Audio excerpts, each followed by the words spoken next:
Se prende. Ela vai ficar presa nas vértebras da parte torácica. Ela vai se prender na região ali das últimas vértebras, né? Ela vai pegar ali T11, T12, né? Que é a região ali onde você tem os dois últimos arcos, né? Costais, e ela vai avançar até a terceira ou quarta vértebra lombar. Obrigada. Ok? Aí, para você poder lembrar disso, lembra da posição do rim, que ele sai lá, né, das duas últimas costelas e vai até o processo transverso da L3, né? Então, essa face, ela vai até um pouco mais abaixo. Então, é provável que ela fique presa até no corpo da vértebra L4. Obrigada. Tranquilos? Então, olha só. Podemos seguir em frente? Ok. Então, olha só. Nós vamos, então, agora para a parte que envolve o rim, propriamente dito, né? Vamos falar novamente aqui da parte do hilo e vamos começar a fazer um desfecho agora na estrutura do rim, né, do órgão em si, né? Então, quando a gente falava do hilo renal, espero que você esteja tendo essa impressão aqui, não é? Ó, então, a estrutura do hilo renal. A partir dessa estrutura, então, você consegue adentrar ao órgão e também sair dele, né? Eu entro com uma artéria renal através do hilo, saio dele, ou através dele, com a veia renal e com a pelve e o ureter. Então, tem uma parte da pelve aqui passando pelo hilo e, em seguida, a estrutura do ureter, tá bom?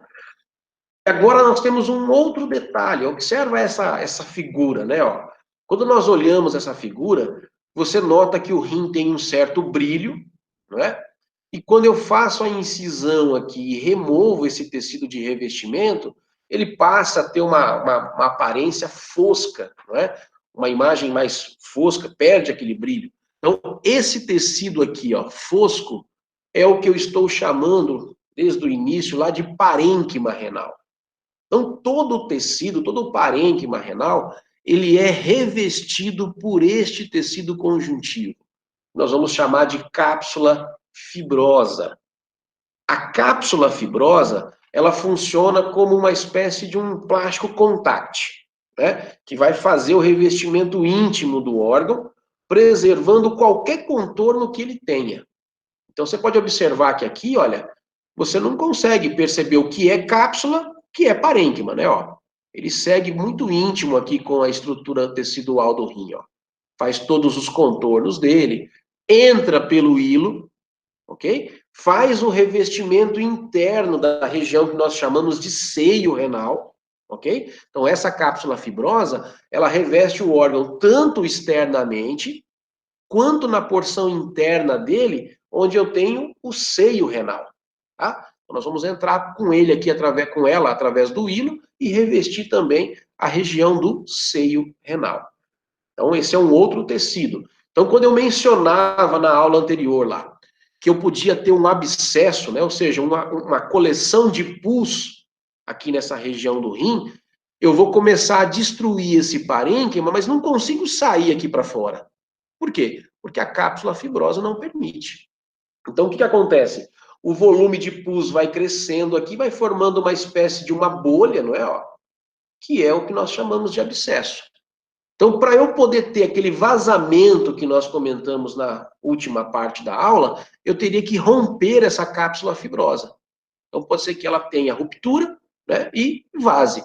Daí aquele termo, né, o abscesso roto, né? Rompeu o abscesso, extravasou o conteúdo aqui para o lado de fora, parte externa do rim, tá bom? Ou, se você entra através de uma incisão cirúrgica para drenar esse abscesso, para poder chegar até ele, que está aqui na região do parênquima, você teria que incisar também essa cápsula fibrosa, tá certo? Então, o último revestimento, né, no sentido de externo para interno, aquele mais próximo, mais íntimo do rim, é a cápsula fibrosa. Nós não colocamos ele naquele momento que nós fazíamos a passagem ali pelas estruturas que estavam soltas, né, em relação ao rim. Olha só, nessa outra figura, o que eu fiz? Cortei o rim, né, isso é um corte frontal, né, um corte coronal, removi a parte anterior do parênquima aqui, ó, do polo superior dele, e consigo enxergar o que está lá dentro, ó. Então, olha só, eu percebo o hilo aqui, ó, percebo essa cápsula fibrosa entrando pelo hilo e revestindo o espaço, ó, que eu chamei de seio renal, e percebo que dentro desse seio renal nós temos coletores, ó. Eu tenho a pelve, que recebe cálices maiores e cálices menores, para você poder fazer a drenagem do conteúdo urinário. E aí, nesse momento, você percebe que os cálices menores que estão aqui, ó, eles são unidos, eles são fundidos a essa cápsula fibrosa. Tá vendo? A cápsula fibrosa vem, prende no cálice menor. Aqui, a cápsula fibrosa revestindo aqui também, ó, prendendo no cálice menor. Então, toda a região ali do seio renal revestido por cápsula fibrosa. Só tem uma pequena abertura, uma pequena falha, onde eu vou encaixar os cálices menores.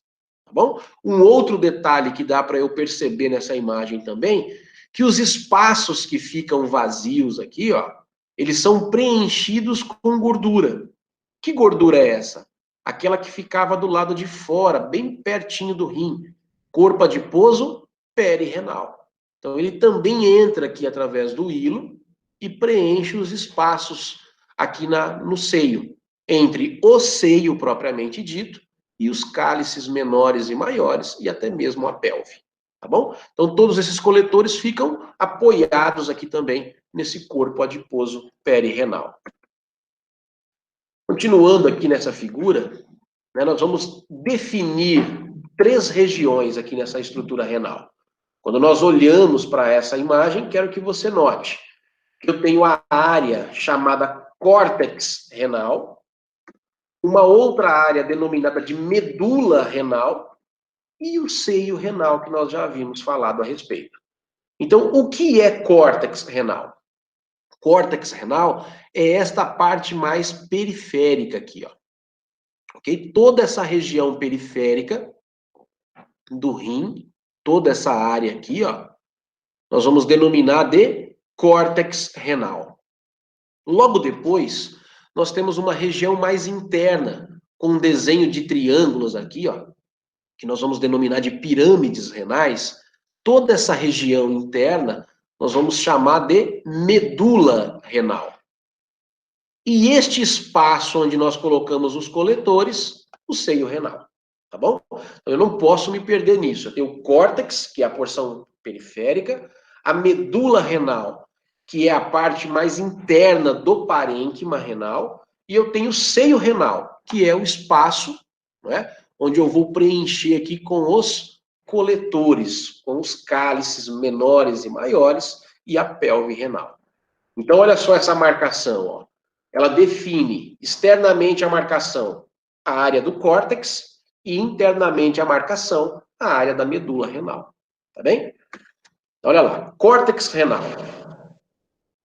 É o local onde nós vamos encontrar a maioria dos elementos que vão executar a filtração, né? Que são os néfrons.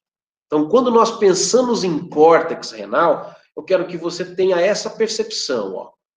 Eu vou encontrar a maior parte dos néfrons.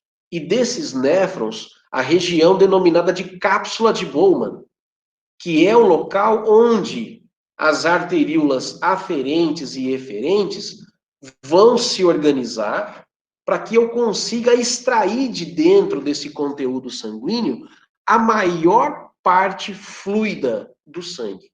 Então aqui, olha só, quando o sangue está passando por este local, um grande volume será filtrado, ok? Após essa filtração, onde ele entra na parte chamada de túbulos contorcidos proximais, nós vamos começar uma reabsorção intensa. Ou seja, tudo aquilo que foi tirado do sangue é devolvido em grande parte para ele. ok? E aí ele começa, então, a percorrer esse néfron, sofrendo absorções de forma distinta em cada local que ele passa, até que o conteúdo que não foi reabsorvido, então, se torna urina, ok? Então, para a gente poder voltar aqui, eu diria que toda a parte de filtração e reabsorção, ela vai acontecer potencialmente na região do córtex renal, tá bom? Os néfrons, em sua grande maioria, se concentram na região do córtex renal. Professor, então uma lesão aqui da região cortical, ela pode me trazer um grande fator, né, de complicação, né, para a parte de funcionamento do rim, aquilo que diz respeito a filtrar o sangue? Sim, né, abscessos dessa região aqui, ó, vão, né, ou vai comprometer violentamente o componente de filtração e de reabsorção renal, tá bom? Professor, Sim, posso fazer uma pergunta? Em relação à dor, quais estruturas que estão relacionadas com a dor no rim? E a por dor, que, sim, que ela às vezes irradia para a parte da frente? Tem alguma relação anatômica? tem. É que assim, ó, a grande parte das dores renais, né, não são todas, mas a grande maioria, elas são relacionadas à presença de cálculo que se deslocam pela estrutura do ureter, né? Então, o cálculo ele vai se deslocar nesse sentido. Quando ele faz o deslocamento pelo ureter, ele transita da cavidade abdominal para a cavidade pélvica. E ele passa na região ali do músculo psoas maior. E isso segue em direção à virilha. Então, toda a inervação que está passando nessa região uretérica, que vai também fazer a inervação da região próxima à virilha, vai ser ativada. E aí você tem uma dor que tem a sensação de irradiação no sentido da virilha para a genitália. Então, normalmente os homens às vezes relatam um quadro doloroso intenso na região próxima à bolsa escrotal, região de testículos, e as mulheres na região dos grandes lábios, porque é a inervação que passa na região do ureter, vindo para a região da virilha, próximo à genitália. Então, essa dor que vai no sentido frontal é em função disso, é uma dor irradiada devido à inervação que está passando próximo ao ureter, que é uma área que está afetada, indo inervar outros elementos anatômicos na região ali próxima ao membro inferior, região de virilha, genitália. Então, é uma dor irradiada isso. Agora, quando o problema ele se concentra na estrutura renal, essa dor ela tem uma localização mais na parede posterior da cavidade. Então, se alguém na sala já teve um quadro de cálculo renal, eles devem ter sentido, né? Essa pessoa deve ter sentido, primeiro, uma dor em ardência, uma dor que queimava muito a face posterior da parede abdominal, né? E essa dor, com o passar do tempo, ela começou a ter uma dor agora mais empontada, que avançava no sentido anterior, igual você me pediu, né? Indo em direção inferior. Ela avança parecendo que descendo pela parede anterior do abdômen, indo em direção à virilha. Então, enquanto ela queimava, ardia na face posterior, era um problema exclusivo ali do rim. Quando ela já começava a ter esse trânsito, né, no sentido inferior, mais para a face anterior, e mudava a dor em queimação para uma dor empontada, eu já estava então fazendo o trajeto pelo ureter. Então, essa diferenciação de quadro doloroso, de região, ela te faz ter uma percepção de que local estaria o comprometimento. Se ele estava lá no rim, propriamente, ou se ele já está na região uretérica, tá bom? Sempre que você notar dessa maneira que você me perguntou, face mais anterior, descendo, não é, em direção à pelve, ureter. Sempre que ela está na face posterior, em forma de queimação, ela está alojada ainda no conjunto aqui renal. Ok? Obrigada. De nada.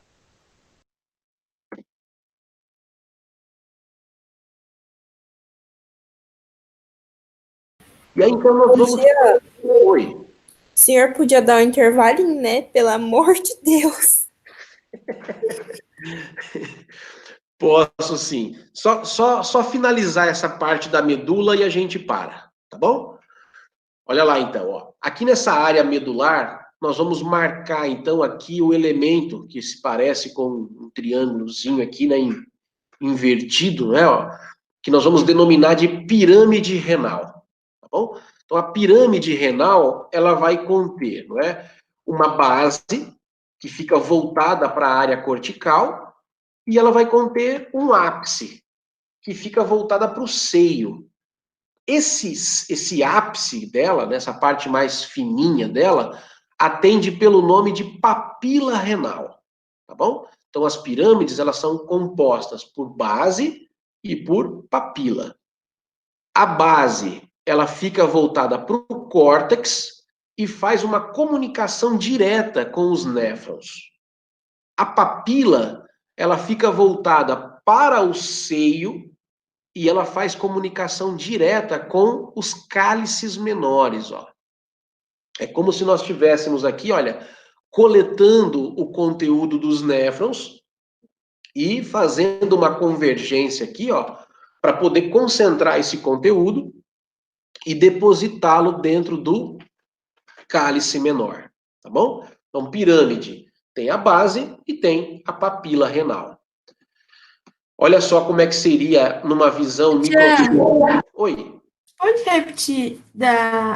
A base fica voltada para os néfrons e a papila? A base fica voltada para o córtex. Para o córtex. Isso, onde você vai ter contato direto com os néfrons. Alguns néfrons vão até penetrar aqui a pirâmide, ok? Então, a base é uma região que tem relação com o córtex e também com os néfrons. A papila, ela fica voltada para a região do seio renal, onde ela faz contato com os cálices menores. Cada papila vai ter o seu cálice, tá bom? Obrigada.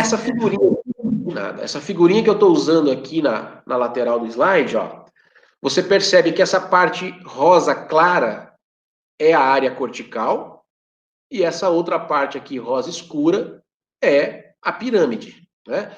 E aí você percebe que os néfrons, olha só, estão contidos lá na região cortical e parte deles, ó, invadem menos ou mais a região da pirâmide, que é a parte medular. Ok? Essa parte que invade aqui, ó, ela vai ser chamada de alça de Henle. Depois vocês vão enxergar isso melhor e vão ouvir melhor a respeito quando estiver falando na parte da fisiologia. O que é importante nessa figurinha nossa aqui, ó?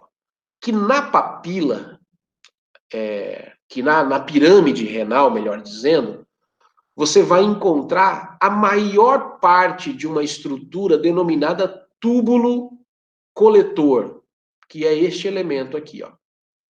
Você encontra parte dele, uma pequena parte dele, lá na área cortical, e a maior parte dele na pirâmide, que é a área medular, ó. Túbulo coletor. Então, o conteúdo que foi extraído do sangue e não conseguiu ser reabsorvido de volta, vai ser depositado nesse túbulo coletor. Nesse momento, eu tenho a urina formada. Tá bom? Então, o túbulo coletor coleta a urina. De quem? Dos túbulos contorcidos distais, que é a última porção de um néfron. Ok? Então, olha só. O sangue chegou aqui, ó, olha, na cápsula de Bowman aqui, ó. Foi feito a filtração, veio aqui para os túbulos contorcidos proximais, começou a reabsorção, passou pela alça de Henle, continua a reabsorção, túbulos contorcidos distais, finaliza a reabsorção e é depositado aqui o conteúdo que sobrou, portanto, a urina, no túbulo coletor. O túbulo coletor segue em direção à papila da pirâmide. E aí você nota que na papila tem vários furinhos, tá vendo? Ó? Cada furinho deste é a abertura de um túbulo coletor. O conjunto dos furinhos aqui, ó, lá na papila, vai ser denominado lâmina cribriforme. Ok? O conjunto de furinhos que você observa lá na papila, que são aberturas de túbulos coletores, é denominado lâmina cribriforme. Ok?